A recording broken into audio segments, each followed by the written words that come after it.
Dans ce podcast, tu découvriras comment épanouir ton couple pendant le mois de Ramadan. Subhanallah, alhamdulillah, la ilaha illallah. Subhanallah. bienvenue sur le podcast Muslim Family Time. Moi, c'est Mohamed. Et moi, c'est Leïla. Nous sommes mariés depuis plus de 15 ans. Quand je l'ai rencontré, j'étais encore au collège. Et à travers toutes ces années ensemble, nous avons appris comment construire une relation saine et apaisée. Ce podcast est sans tabou. Si tu te poses des questions sur la relation de couple, la parentalité, Ou juste ton bien-être en tant que musulman. alors ce podcast est vraiment fait pour toi. Que tu sois en voiture, Ou en cuisine, sur ton canapé, on te souhaite de passer un bon moment avec nous. That everything will be okay. So let me hear you say. Assalamu alaikum wa rahmatullah. Bienvenue dans Muslim Family Time.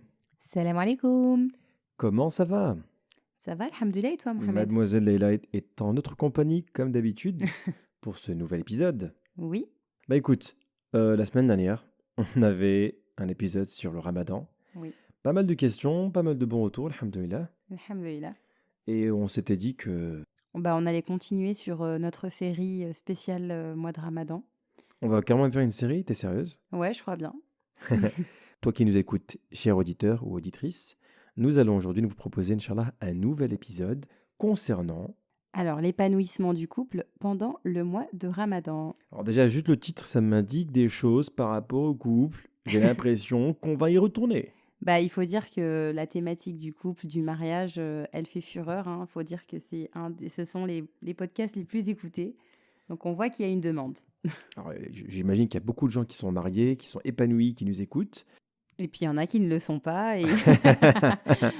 Alors, on vous aime tous. Donc voilà, si on peut aider, Inch'Allah, et faire du mois de Ramadan, Inch'Allah, un nouveau départ dans les couples, pourquoi pas? Je pense que ça peut être aussi un podcast pour nous parce que, très honnêtement, on se prend aussi la tête pendant le Ramadan, hein. Il n'y a pas d'exception, hein. Oui, non, c'est vrai. C'est vrai, il n'y a pas d'exception. Souvent, subhanallah, il y a la fatigue qui entre en compte. Généralement, on travaille à côté, on a les enfants. Donc, surtout la première semaine du Ramadan, souvent nos nerfs sont mis à rude épreuve, Ah oui. notamment aussi avec le manque de sommeil, les nuits qui sont assez courtes avec le tarawih et les levées assez tôt. Donc, on accumule de la fatigue et ça peut jouer sur nos nerfs, sur Bien nos sûr. relations. Bien sûr, bien sûr. Mais surtout que moi, en fait, comme je cuisine tous les soirs, je prépare l'iftar. Bah oui, toi, ensuite, t'arrives, tu rentres du travail, t'es fatigué, Oui, bien etc. sûr, Je comprends. évidemment. Alors, avant de commencer, parce qu'on a mis les pieds dans le plat directement, on va quand même prendre une habitude qui est de toujours citer un commentaire qu'on reçoit Oui. pour que vous puissiez, Inch'Allah, écoutez, nous en envoyer d'autres pour qu'on puisse les lire et surtout qu'on puisse aussi partager avec tout le monde vos magnifiques commentaires qu'on reçoit tout le temps. Et c'est juste, ça nous fait vraiment plaisir. Oui, de vous ça recevoir nous en commentaire. encourage à poursuivre et on voit que ça motive certaines personnes. On a des commentaires qui nous motivent à poursuivre, à essayer d'améliorer, de proposer un contenu qui s'adresse à tout le monde, Inch'Allah. Alors, je vais sans plus attendre citer Géraldine Luge au Pyjama. Elle a écrit ce commentaire sur Apple Podcast le 21 mars. Et donc, qu'est-ce qu'elle a dit? En titre, c'est écrit « Superbe Ouais. ». Machallah. Ça va. Ensuite, elle a dit « Machallah, une belle idée ce podcast que je prends plaisir à écouter. Quand je l'ai découvert, j'en ai écouté 4 à la suite. Déjà, bravo. Ouais. Et j'ai été touché par le moment où Leïla explique le couple modèle, car pour moi aussi, c'était mes grands-parents qui se sont mariés très jeunes, comme vous, toujours là l'un pour l'autre, des attentions, des rituels jusqu'à la fin. Qu'est-ce que c'est beau. Merci pour ce joli podcast. Barakallahu fik. Écoutez, Barakallahu fik à toi, Géraldine. Merci Barakallahu d'avoir fik. pris le temps de rédiger ce commentaire, de nous avoir fait part de ton retour. Et en plus, on a eu l'occasion aussi d'échanger sur Instagram. Donc, je te remercie encore une fois. Et Inch'Allah, reste bien connecté et continue à nous suivre. Merci beaucoup en tout cas à tous pour vos commentaires. Et sans plus attendre, nous allons passer maintenant au vif du sujet. Comme on vous l'a dit en préambule, comment s'épanouir en couple durant le Ramadan. On n'en parle jamais, Leïla, de ça. Oui, c'est vrai que subhanallah, généralement on parle de la famille, on parle aussi de soi, de sa relation à Dieu pendant le mois de Ramadan, mais on a aussi une mauvaise compréhension autour du mois de Ramadan. Souvent on pense que le Ramadan, parce que, alhamdoulilah, c'est un mois spirituel, eh bien, ça nous éloigne un peu de notre conjoint, notre conjointe, pour se focaliser uniquement sur soi ou sur ses enfants. Donc voilà, il faut aussi prendre en compte que la relation de couple, elle est tout à fait importante pendant le mois de Ramadan euh, et qu'il faut en prendre soin. Oui. C'est vrai que généralement, on se sent beaucoup plus proche de Dieu Mhm. durant le Ramadan. Ouais. Ce qui fait que, d'une part, on se sent aussi plus proche des gens en général, et de son conjoint ou de sa conjointe. Comme les diables sont enchaînés durant ce mois-là, les portes du paradis sont ouvertes, les portes de l'enfer sont fermées, on sent quand même qu'on a généralement un meilleur comportement.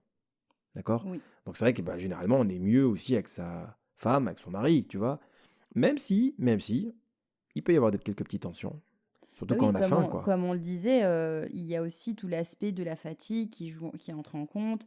Il y a aussi l'ego. Le shaitan n'est plus là, mais il reste l'ego. Donc c'est un mois où on doit travailler sur soi pour maîtriser soi-même son ego et ne pas engendrer des conflits avec son conjoint. Et l'ego, parfois, machallah, il est très puissant.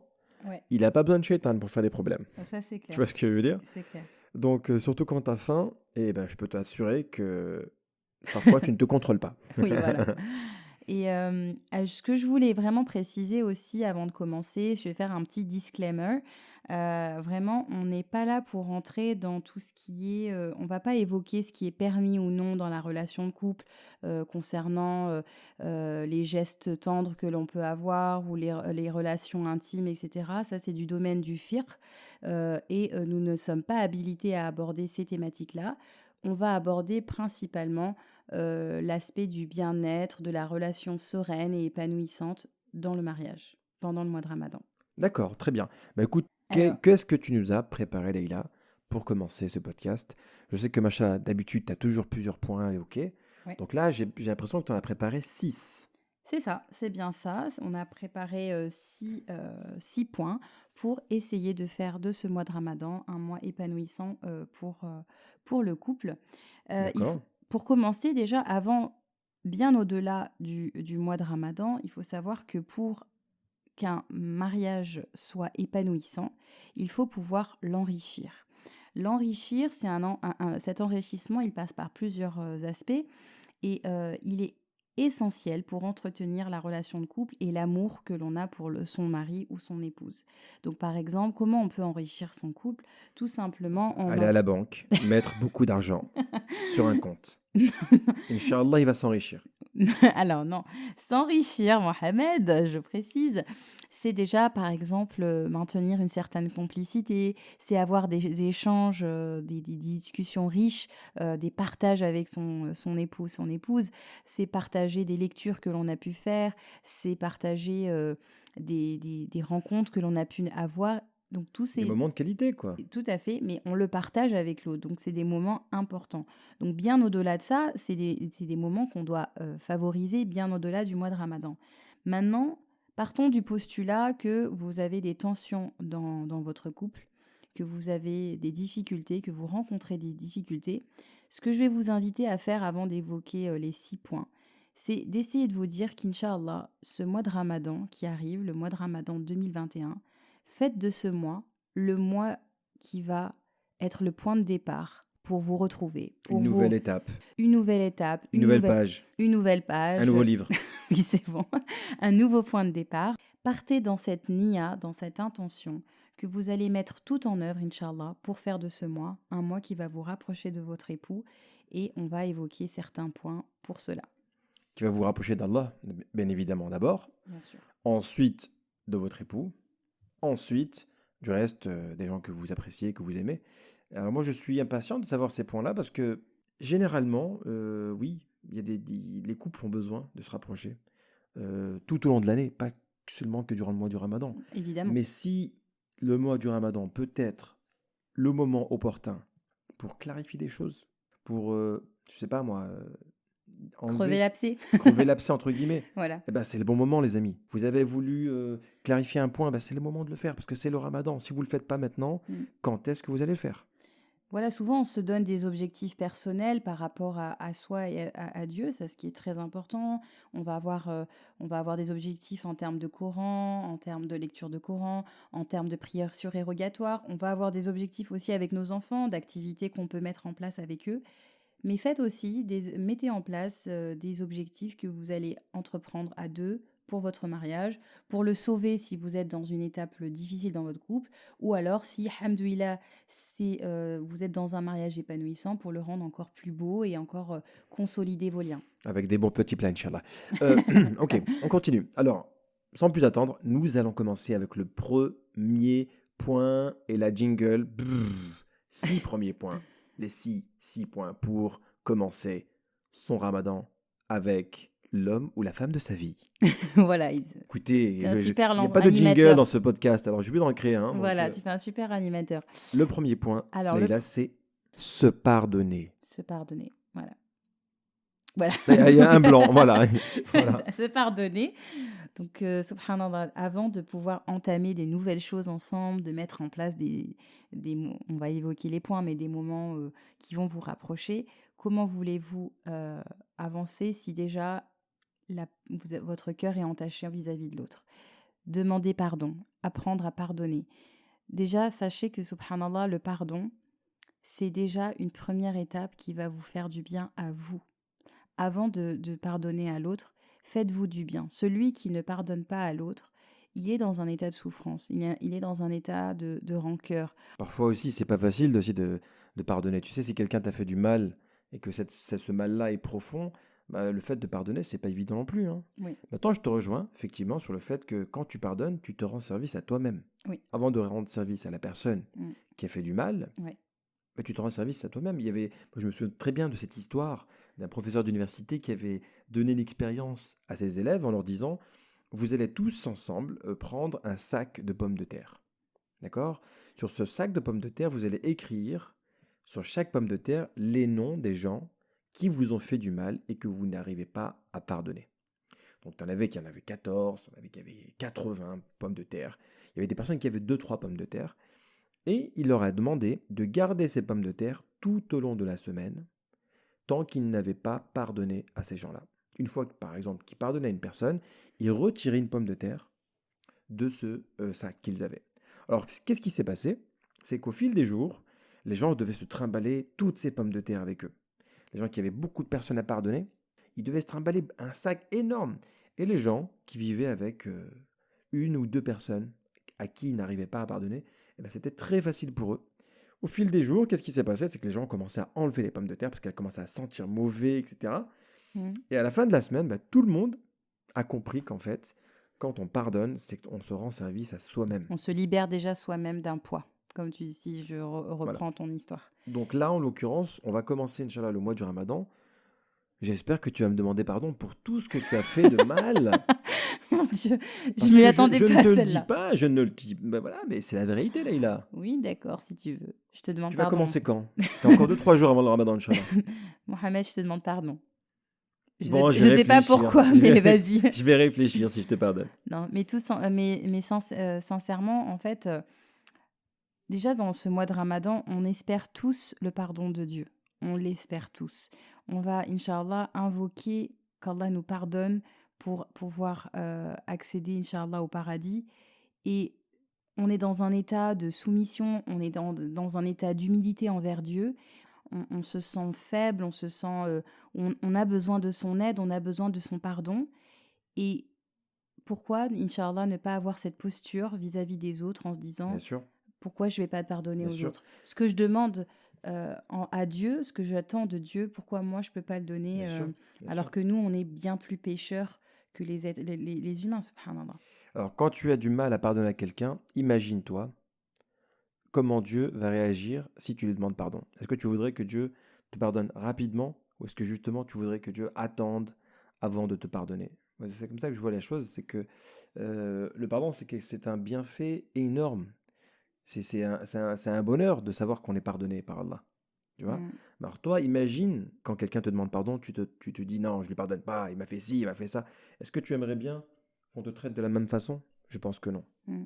Et ça me rappelle aussi, pour terminer, l'histoire du compagnon qui a été promis au paradis parce qu'en fait, vas-y, tu la Parce qu'il partages? il dormait le soir avec un cœur pur. Un cœur pur, c'est Il ça. pardonnait à tout le monde. Et ça, moi, je vous le dis très honnêtement, de Mm. trouver quelqu'un de nos jours qui dort le soir avec un cœur totalement pur pour tout le monde. Ouais. Sans Quand rancœur, sans vous rancune. connaissez nos histoires de famille, il m'a fait ça, jamais j'oublierai.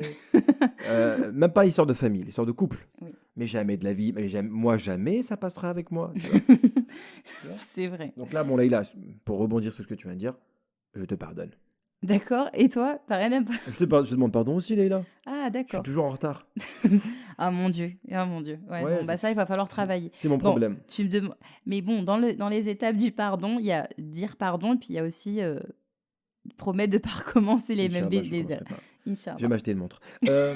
Alors, le point numéro 2. Alors, le point numéro 2, donc pour aboutir à l'épanouissement dans votre couple pendant ce mois béni, alors déjà prenez un moment ensemble, tout simplement. C'est d'essayer de prendre donc nous, hein, on est la Muslim Family Time et on insiste sur le temps de qualité à deux. Et donc, essayez de prendre le temps, avant le mois de Ramadan, de vous mettre pour objectif d'avoir un effort commun, de vous engager à trouver du temps à deux. Du temps à deux, mais pour faire quoi? Tout simplement, moi, je vous encourage à faire des actes d'adoration à deux. La prière de Tahajjud, par exemple. 2 rak'at ensemble que vous pouvez vous dire, bah voilà, à chaque fois dans la journée, on essaye de se caler, par exemple, si vous savez que vous êtes ensemble après le Maghreb, bah voilà, après chaque Maghreb, on fait 2 rak'at ensemble. Ça peut être aussi simplement aller faire le tarawih ensemble. Oui, ça peut aller. Bah après, je sais pas avec le confinement, mais Ouais, bon, est-ce que voilà. le tarawih va être ouvert cette année? Allahu C'est alam, une je bonne sais question. pas. Donc, essayez ou alors la lecture d'une page, par exemple, après le fajr, après le suhour du matin ou le fajr, prendre le temps, tous les deux ensemble, de lire 15 minutes ensemble de Coran. Bref, essayez de trouver un acte d'adoration que vous pouvez faire ensemble. C'est pas juste un temps ensemble, tu me parles d'un acte d'adoration ensemble. Oui. Donc c'est vraiment un degré là. On n'est pas en train de, Oui. pas en train de dire on a fait les tarawih, puis on se fait Netflix ensemble. Non. Tu vois, là on parle vraiment d'un acte d'adoration. Très bien. Donc là, je suis d'accord avec toi, je te rejoins. Mm. Et c'est vrai que subhanallah, ça rapproche beaucoup. Oui. Parce que vous savez que psychologiquement, on peut être connecté avec quelqu'un, on peut être connecté avec quelqu'un aussi émotionnellement. Mhm. Mais quand tu es connecté avec quelqu'un spirituellement, là c'est ton âme qui se met au Subhanallah. même niveau de cette personne-là. Et Exactement. là, je pense qu'on ressent des choses qui sont quelque part assez spéciales comme émotion. Hein, on est d'accord? Et je ne sais pas si vous avez déjà vu ce schéma, c'est un triangle. Imaginez donc que dans un triangle isocèle, tout en haut, le point en haut, c'est Allah. Et les deux points de la base sont l'époux et l'épouse. Et subhanallah, en fait, plus on se rapproche vers le sommet, vers Allah, donc on a un acte d'adoration vers Dieu, plus en fait on se rapproche de son conjoint, Waouh, c'est magnifique. voilà, subhanallah. Plus on est éloigné de Dieu, on va dire, plus on est éloigné l'un de l'autre. Et plus on se rapproche de Dieu, et plus on se rapproche l'un de l'autre. Subhanallah, c'est vrai que c'est beau. Hein. Parfois, c'est vrai quand il y a des conflits entre nous, on se rend compte que aussi il faut questionner sa propre foi. Hein. C'est vrai que parfois on a des petits soucis, on se rend compte que ah oui, c'est vrai qu'au niveau de la foi, on n'est pas au top, tu vois. Je suis d'accord avec toi. Exactement. Alors, le troisième point, Leïla. Alors, le troisième point, c'est pour aborder donc un autre moment que vous pouvez passer ensemble, c'est de prendre l'iftar ou alors le suhour ensemble. Non, mais pour le suhour, à mon avis, si vous dormez, bon, on peut pas le prendre ensemble, évidemment. Non, mais là, bah justement, en fait, je sais pas si tu vois, mais là maintenant, on a notre fille aînée qui se lève avec nous, mais pendant longtemps, on se levait qu'à deux alors que nos enfants dormaient. Oui, c'est vrai. Et c'est un moment agréable en fait. On est juste on est là un peu dans le nana, comme on dit. T'as un œil qui est réveillé, un œil qui dit je suis pas d'accord. Voilà. Mais c'est un moment où vous êtes tous les deux ensemble, subhanallah. Donc c'est un moment où on peut, on partage, voilà, on est tous les deux ensemble. Ensuite, on sait qu'on va prier ensemble. Donc, alhamdoulilah, c'est vraiment un moment particulier. Et en plus, ne serait-ce que l'iftar, prendre l'iftar ensemble, prendre un temps de reconnaissance envers l'autre de celui qui a préparé l'iftar, un moment de gratitude, parce qu'il faut quand même se dire que rien n'est acquis. Oui, c'est Donc, vrai. ce repas que votre époux ou votre épouse a fait, elle y a mis son cœur en étant en Exactement. jeûnant. Et prenez le temps de savourer chaque bouchée, ne serait-ce que, et en la remerciant. Et tout ça, ça va, ne serait-ce que grandir l'amour entre vous, parce que la gratitude, la reconnaissance, c'est un point fondamental Oui. dans la relation. Bah, surtout de la bonne humeur. Vous voyez, bon, l'iftar, on est généralement de bonne humeur. Voilà. Ah ouais, Allez, bah oui, bismillah, bismillah, allez, vas-y. Mais quand on se rend compte que bon, le matin, on est un peu fatigué, on se lève un peu plus tôt que d'habitude, mettez-y un peu de bonne humeur, un peu de sourire, des bonnes paroles, des gestes qui sont importants. Mm. Ça, vous allez voir que ça change beaucoup de choses. Parfois, un sourire, ça peut changer toute la journée. Et on ne se rend pas compte. On vit le moment un petit peu, parfois, bon, le début du ramadan, on est un peu excité, hein, c'est normal. Mm. Mais après, au milieu du ramadan, on se rend compte que c'est quand même pas évident. Donc, c'est là où il faut faire quelques efforts pour rendre ce suhour un moment unique, un moment agréable pour les deux, pour le couple. Exactement. Le 4e point, Leïla. Profitez de ce mois de Ramadan. En plus, c'est un Ramadan qui va être confiné apparemment. Donc, apprenez ensemble. Faites grandir spirituellement votre relation. Regardez au lieu de séries. Netflix, on peut essayer de le mettre en pause un petit Mais peu. attends, mais juste on parle de ça de 2 minutes. Mm. Pendant le ramadan, est-ce que vous remarquez pas, bon, dans les pays arabes, on le fait, aux Émirats, ça se fait, c'est qu'il n'y a que des séries. Ouais, c'est Mais vrai. des séries qui sont pas liées à l'islam, hein. C'est des Tout à séries de télé-réalité, des séries turques. Machallah, les Turcs avec des séries qui nous font pleurer à chaque fois. Mm. Euh, mais pourquoi ils se disent que pendant le ramadan, il y a du temps disponible, on peut balancer ce qu'on veut. Mm. J'ai l'impression que c'est vrai que pendant le ramadan, on n'apprend pas de choses, malheureusement. Mm. On récite le Coran, alhamdoulilah, c'est super, mais est-ce qu'on fait un effort pour acquérir quelque chose de plus pendant ce ramadan? Exactement. Bah voilà, en fait, vous pouvez regarder par exemple un rappel ensemble, apprendre une page de Coran ensemble. Je sais pas si vous Écouter connaissez. un podcast ensemble. Voilà, ça c'est l'occasion. Apprendre aussi les noms d'Allah ensemble si vous ne les connaissez pas. Apprendre une doha ensemble. Il y a vraiment de quoi faire, subhanallah. Il y a de quoi apprendre, s'enrichir, lire une page et faire l'étude d'une sourate, d'étudier ensemble un tafsir d'une sourate. Tout ça, ça va permettre en fait déjà de développer des discussions enrichissantes.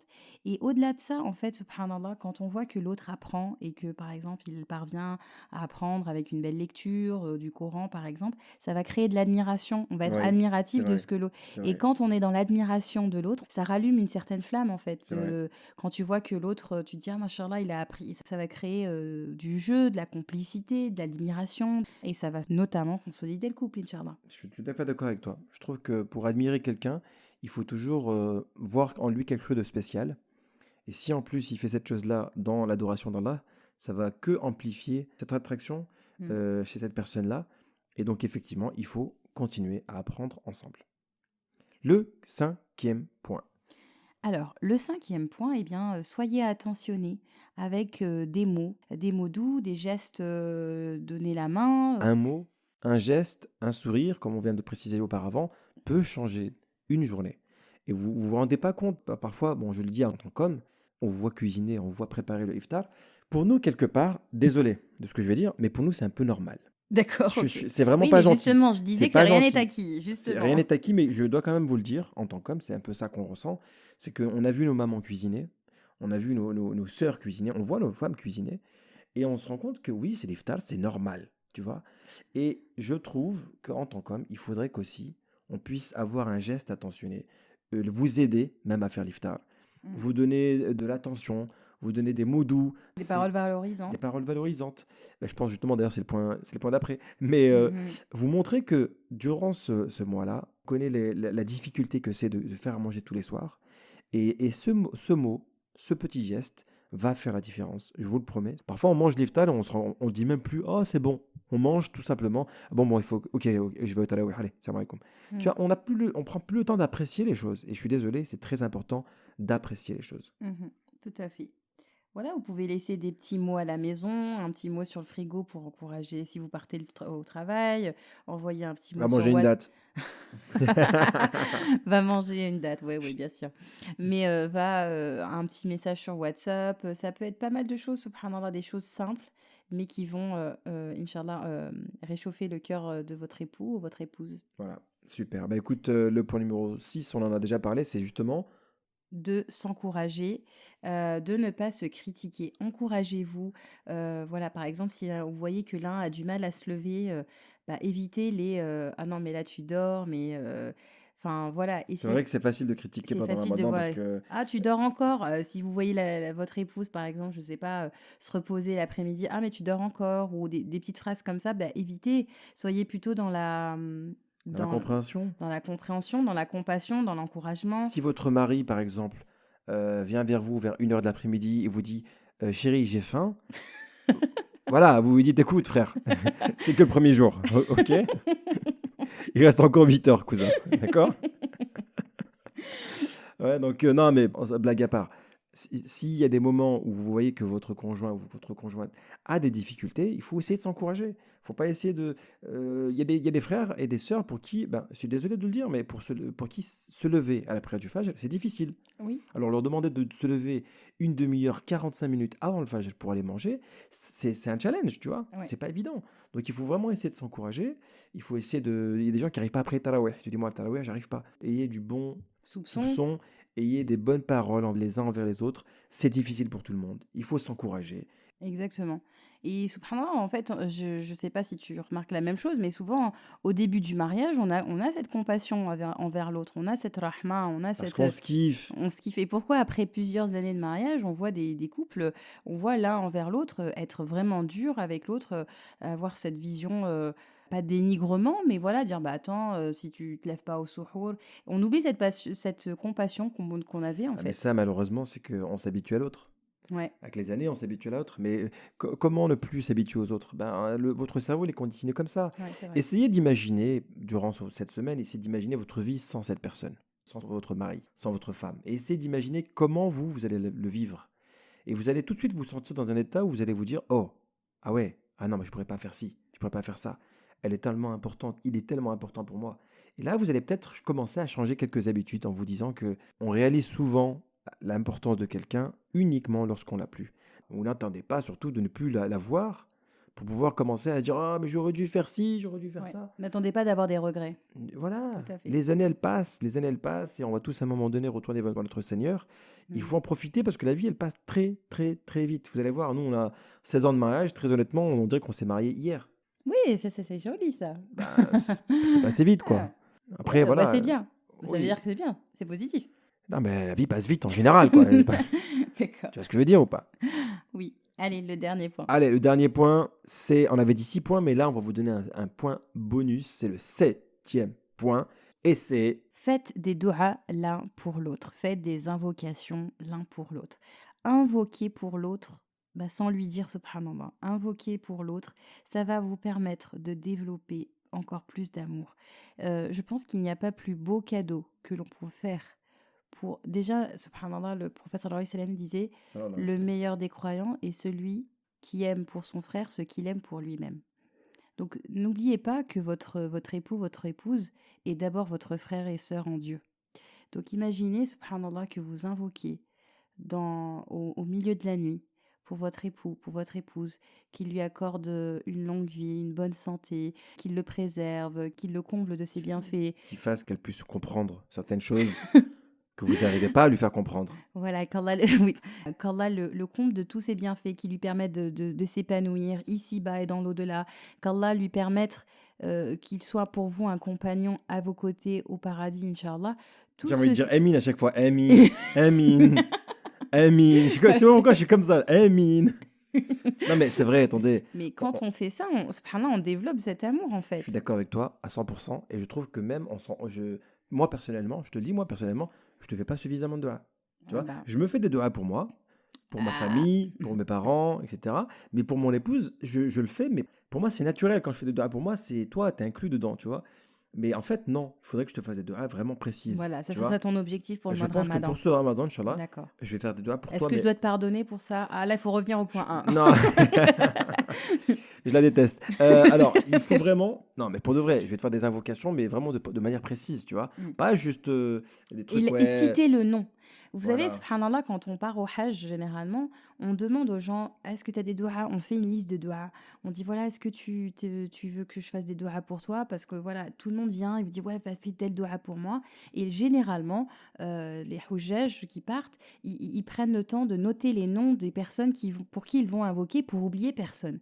Subhanallah, on oublie qu'aussi le ramadan, c'est aussi un moment où les doigts sont acceptés. C'est un moment où si vous avez votre intention pure et Surtout sincère, lors de la rupture du jeûne. et surtout au moment de la rupture du jeûne, subhanallah, si vous prenez le temps de citer le nom de votre épouse et de votre épouse, notamment en plus, ça va développer cet amour parce que ce que vous souhaiterez pour votre frère, vous l'aurez pour votre épouse, vous l'aurez pour vous. Oui, je suis d'accord avec toi. Il y a aussi une chose sur les doigts que j'aimerais bien préciser, c'est le fait d'invoquer pour votre femme, votre mari, devant lui. Qu'Allah t'accorde le paradis. Mais vraiment, des invocations où la personne écoute l'invocation. Là aussi, ça décuple encore plus l'attention. C'est comme, je sais pas, quand vos parents ils vous font une invocation pour vous, vous vous sentez super bien parce qu'ils vous l'ont fait devant vous. Hmm. Alors que bon, quand ils la font dans leur prière, ils vont dire, ouais, j'ai fait des invocations pour toi. C'est pas la même chose. Oui, c'est sûr, mais en même temps aussi le faire en secret, je trouve qu'aussi c'est beau parce que là, subhanallah, je me dis toujours de la résurrection, tu seras fier de voir que la personne, elle a pensé à toi vraiment Oui, mais moi, sincèrement, quand tu le savais pas. je suis d'accord, je te rejoins. Mm, Je te donne juste l'exemple de mon père, imam, machallah, mm. et régulièrement, il clôture le Coran. Ouais, Et quand il clôture le Coran, il nous appelle tous les ouais, frères et les c'est vrai. sœurs, il nous appelle, on est dans un Zoom, et on le regarde prier. Oui, Il prie et machallah, à la fin, il fait les invocations. Et quand il fait les invocations, il cite tout le monde, un ouais, par un. Il dit, voilà, Allah donne ça à Mohamed, donne ça à mon frère Abdullah.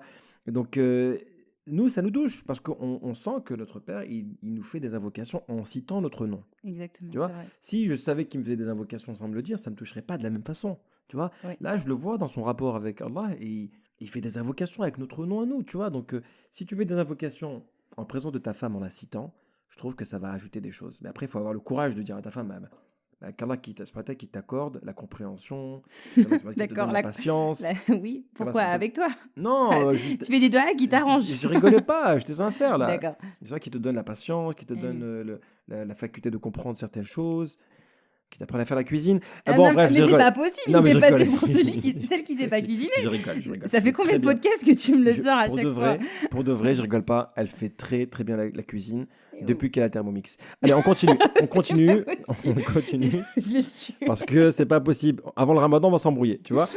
Alors, Je vais le tuer. on va maintenant résumer, Inch'Allah pour tous, les 7 points qu'on a préparés dans ce podcast, qui est effectivement de s'épanouir en couple durant le ramadan.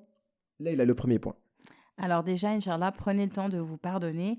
Voilà, moi, Mohamed, je te pardonne aujourd'hui de toujours me lancer avec Leïla, tu sais pas cuisiner. Je te pardonne.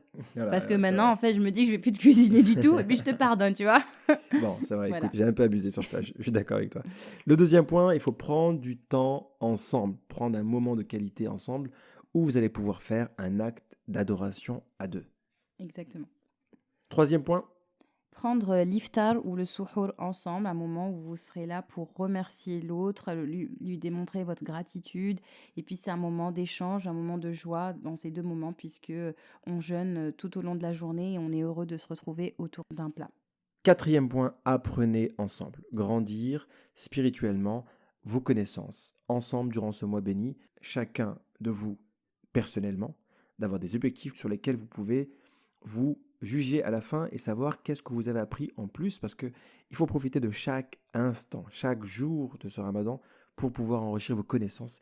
Et on sait que la science est très très important. Elle permet de vous valoriser, elle permet aussi d'avoir de l'admiration pour l'autre. Et c'est comme ça que vous allez pouvoir, Inch'Allah, continuer à vous trouver de plus en plus intéressant également. Exactement. Le cinquième point, soyez attentionnés, ayez des mots, des gestes tendres envers l'autre, démontrez par des paroles valorisantes, des compliments, votre affection tout simplement, par des petits messages. Voilà, soyez démonstratifs tout simplement. Le 6e point, encouragez-vous. S'il vous plaît, mettez de côté la critique. D'accord? Vous aurez toute l'année pour critiquer, il n'y a pas de souci. Mais durant ce mois, essayez d'adopter une nouvelle habitude qui n'est de plus critiquer, mais qui est d'encourager l'autre. Il a du mal à se lever après le Fajr, c'est pas grave, on essaie de l'encourager. Il a du mal à tenir parce que, par exemple, il fume, arrêtez de fumer, donc pour lui c'est très difficile, encouragez-le. Il a du mal à, je sais pas, à prier durant ce mois parce qu'il y a des gens qui ne priaient pas, maintenant ils prient, donc encouragez-vous parce que, vous savez, je vais vous donner un exemple. Ils ont pris une étude qui a été faite, ils avaient pris 2 groupes de personnes, 15 personnes d'un côté et 15 personnes de l'autre.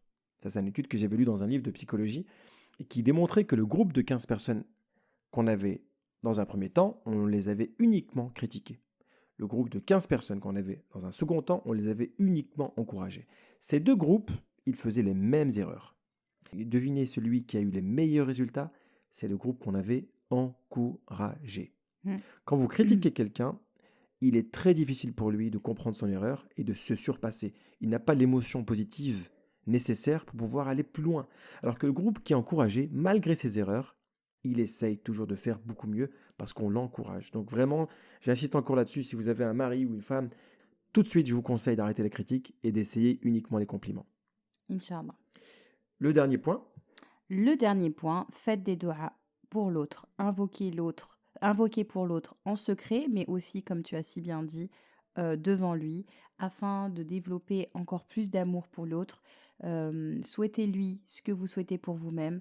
Cela va permettre d'épanouir davantage votre couple. Voilà, bah écoute, machallah, moi je trouve que ces points sont magnifiques. Peut-être que l'exercice de la semaine prochaine va être justement ça, qu'on va pouvoir, Inch'Allah, cette semaine, durant la première semaine du mois du Ramadan, essayer, Inch'Allah, d'encourager, essayer de faire des compliments et d'encourager uniquement votre mari ou votre épouse et abandonner la critique. Voilà, c'est ce que je vais vous conseiller pour comme exercice, abandonner la critique. Il C'est faut vrai. arrêter les blagues douteuses sur mes capacités de cuisine. Non, écoute, elles s'arrêteront avec le temps, Inch'Allah, tant que mon estomac ne sera pas satisfait à 100%. Mais C'est pas possible, mais tu... on va finir ce podcast, ensuite on va s'embrouiller. Donc je vous souhaite, Inch'Allah, à tous, pas seulement une excellente semaine, Oui, c'est vrai. un excellent Début. Ramadan, Ouais, Inch'Allah, Inch'Allah. que vous allez le passer avec de la meilleure des façons, Inch'Allah. que vous allez être au top, Inch'Allah, durant ce début du mois du Ramadan.